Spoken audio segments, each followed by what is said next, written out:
Assalamualaikum warahmatullahi wabarakatuh. Good morning. My name is Nurhali Kanangpawas. I'm from University Islamic of Laut di Makassar. Hari ini saya akan menyampaikan PowerPoint ilmu pendidikan Islam dalam rangka ujian tengah semester. Bismillahirrahmanirrahim. Alhamdulillahirabbil alamin. Ar-Rahmanir-Rahim. Maliki yaumiddin. Iyyaka na'budu wa iyyaka nasta'in. Ihdinas siratal mustaqim. Siratal ladzina an'amta 'alaihim ghairil maghdubi 'alaihim waladdallin. Rabbi shrah li sadri wa yassir li amri wahlul 'uqdatam min lisani yafqahu qawli. Allahumma inni as'aluka 'ilman nafi'an wa rizqan thayyiban wa amalan mutaqabbala. Alhamdulillah pada kali ini kita masih diberi kesempatan untuk bertemu dalam Zoom.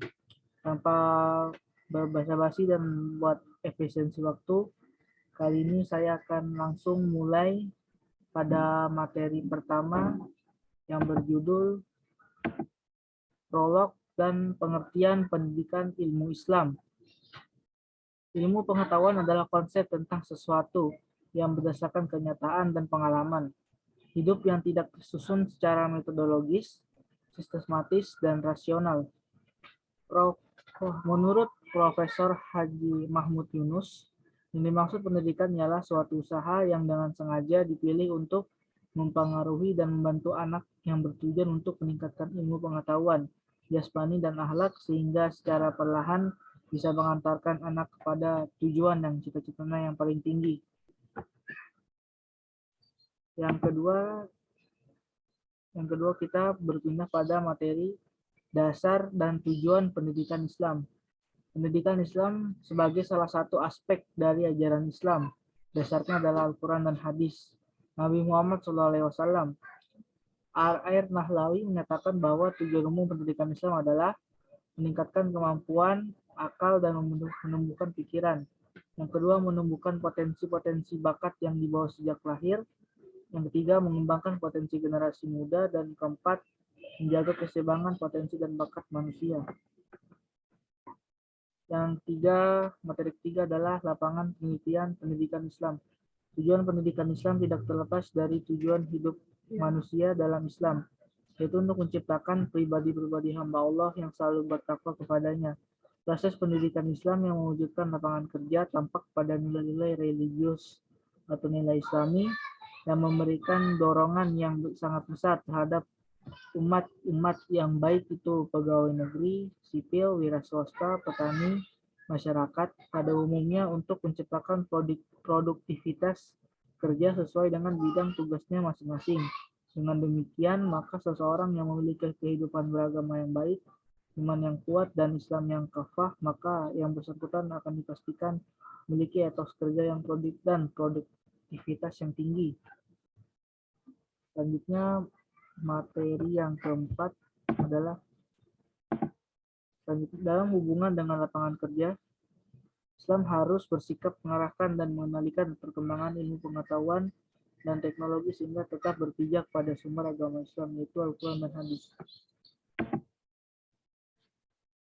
Materi keempat adalah alat-alat pendidikan Islam.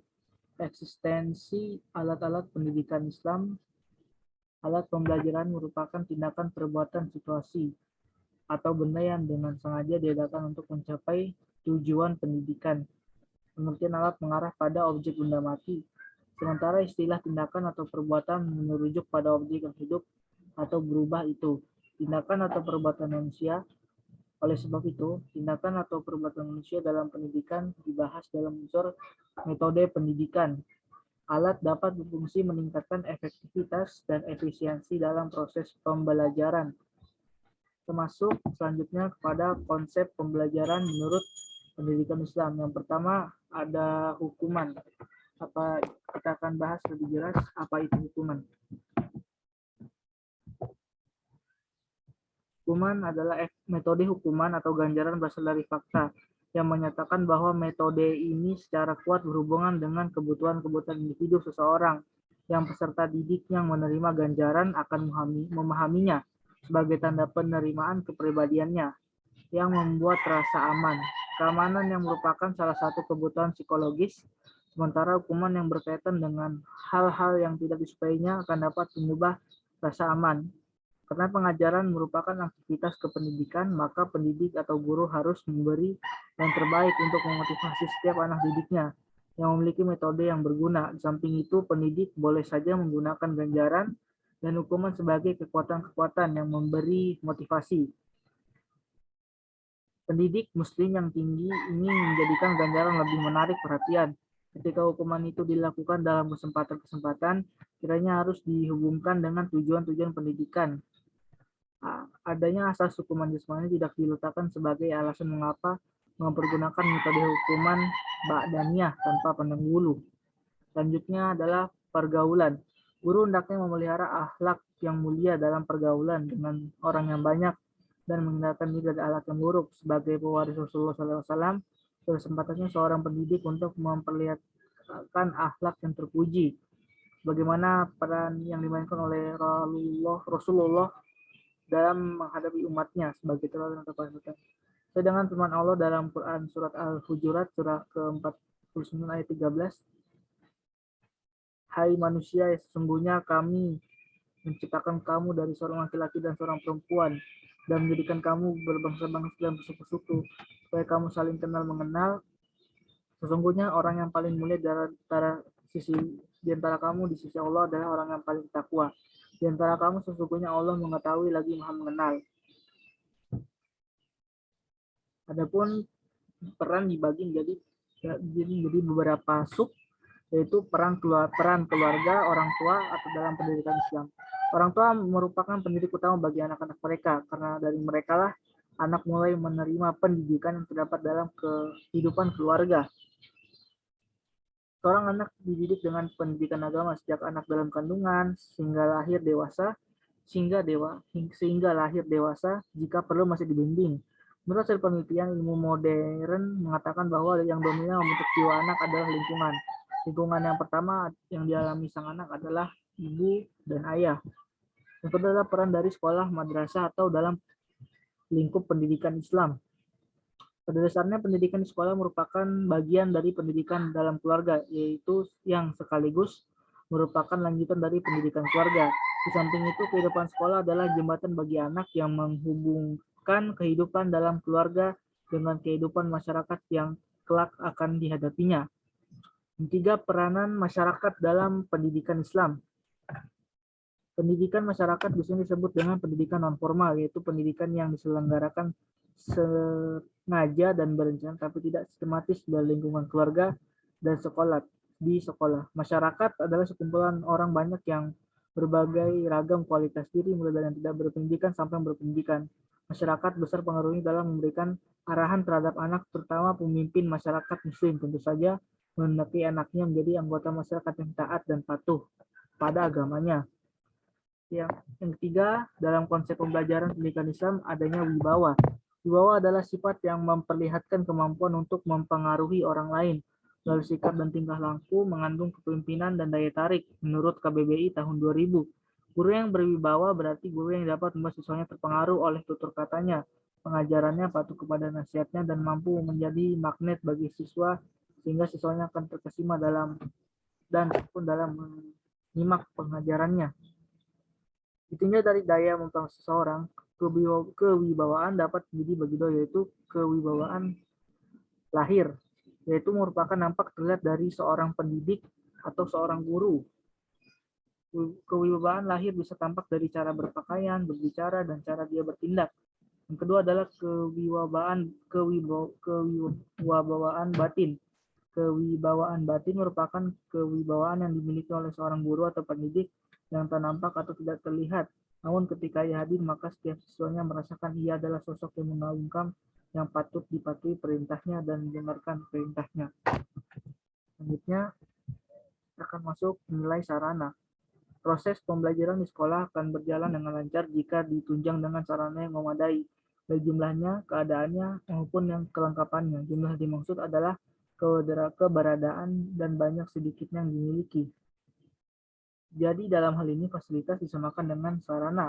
Fasilitas atau sarana menurut Aka Suharnisin Aka adalah Fasilitas fisik yang sesuatu yang berupa benda atau yang dapat dibedakan, mempunyai peranan untuk memudahkan melancarkan suatu usaha.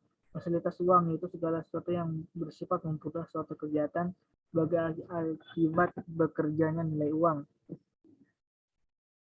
Sedangkan menurut Keputusan Menteri P dan K nomor 079/1975, sarana pendidikan terdiri dari kelompok besar yaitu bangunan dan perabot sekolah, alat pelajaran yang pembukuan dan alat peraga dan laboratorium, media pendidikan yang dapat dikelompokkan menjadi audiovisual yang mengutamakan alat penampil dan media yang tidak menggunakan alat penampil. Selanjutnya kita masuk ke nilai media pembelajaran. Apa itu media pembelajaran? Media pembelajaran berasal dari bahasa Latin yang merupakan bentuk dari jamak kata medium yang secara harfiah berarti perantara atau pengantar. Kalau dia perkembangannya, pada mulanya media hanya dianggap sebagai alat bantu mengajar guru, teaching aids. Alat bantu dipakai adalah alat bantu visual, misalnya gambar, model, objek, dan alat-alat yang dapat memberikan pengalaman konkret, motivasi belajar, serta mempertinggi daya serap dan referensi belajar bagi peserta didik. Selanjutnya kita akan lanjut ke nilai faktor-faktor determinan dalam pendidikan Islam. Yang pertama, pengertian faktor pendidikan Islam. Faktor-faktor pendidikan Islam adalah sesuatu yang ikut menentukan keberhasilan pendidikan Islam yang memiliki beberapa bagian yang saling mendukung satu sama lain. Adapun macam-macam faktor dalam pendidikan Islam adalah anak didik, pendidik, tujuan pendidikan, dan lingkungan. Yang keenam adalah aliran-aliran yang berkembang dalam pendidikan Islam.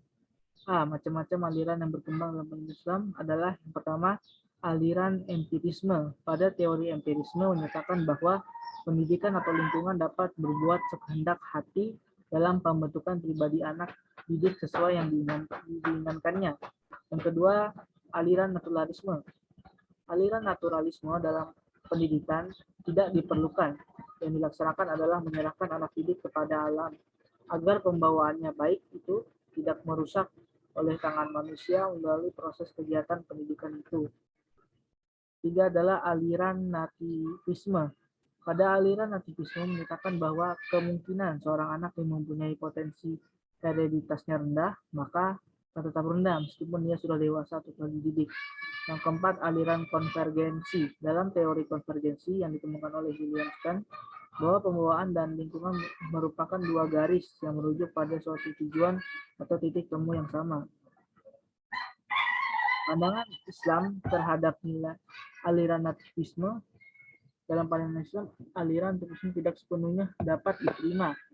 Sedangkan pandangan Islam menurut pandangan Islam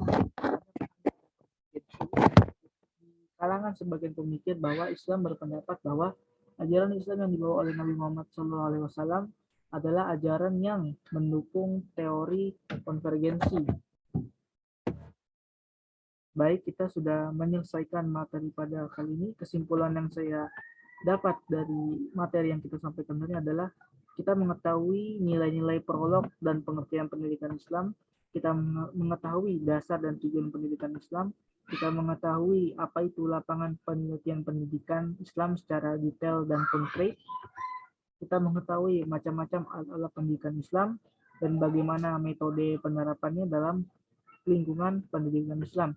Yang selanjutnya kita dalam kesimpulan materi yang saya sebutkan hari ini, kita mengetahui konsep pembelajaran menurut pendidikan Islam yang dibagi menjadi 5, yaitu hukuman, pergaulan, wibawa, sarana, dan media pembelajaran. Kita juga mengetahui faktor-faktor determinan dalam pendidikan Islam seperti anak didik, pendidik, tujuan pendidikan, dan lingkungan. Kita juga mengetahui aliran-aliran yang berkembang dalam pendidikan Islam sehingga kita bisa menambah wawasan tentang apa saja aliran-aliran yang berkembang dalam pendidikan Islam seperti aliran empirisme, naturalisme, nativisme, dan konvergensi.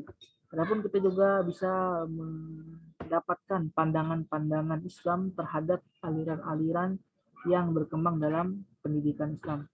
Baik, saya ucapkan syukron katsiron. Terima kasih yang sudah menyaksikan video ini. Semoga video ini bisa bermanfaat untuk kalian semua. Saya mohon maaf bila ada salah kata atau videonya kurang sempurna, karena kesempurnaan adalah milik Allah Subhanahu wa taala. Wabillahi taufiq wal hidayah. Wassalamualaikum warahmatullahi wabarakatuh.